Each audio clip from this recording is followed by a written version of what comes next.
कौन अल्लाह से डरा?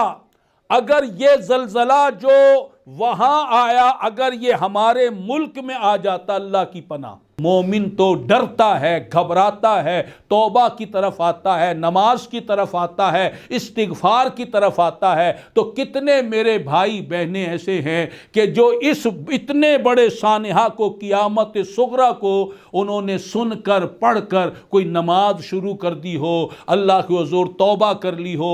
बड़ा ही हौलनाक जलजला आया, 1 लाख तक अमवात होने का खदशा है। 100 सालों का बदतरीन जलजला था। सुबह 4:15 बजे जब जलजला आया तो 1 मिनट तक पूरा इलाका झूलता रहा। इस जलजले की खबर को सुनकर या पढ़कर हम में से किसने तौबा की?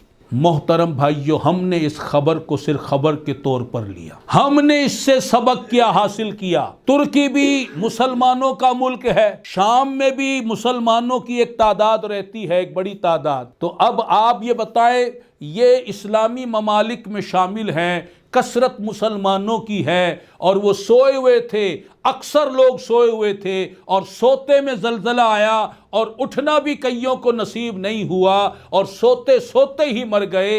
1 लाख तक अमवात का खदशा है। तो ये कितना बड़ा जलजला होगा? कौन अल्लाह से डरा? अगर ये जलजला जो वहां आया, अगर ये हमारे मुल्क में आ जाता, अल्लाह की पनाह, तो क्या हम रोक सकते थे?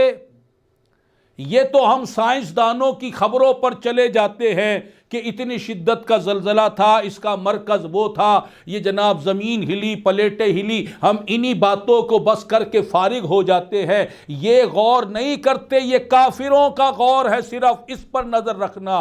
मोमिन की नज़र तो अल्लाह की तरफ जाती है कि ये उसके इरादे के बगैर जब पत्ता नहीं हिलता, इतना बड़ा जलजला कैसे आ सकता है? तो ये उसके इरादे से आया।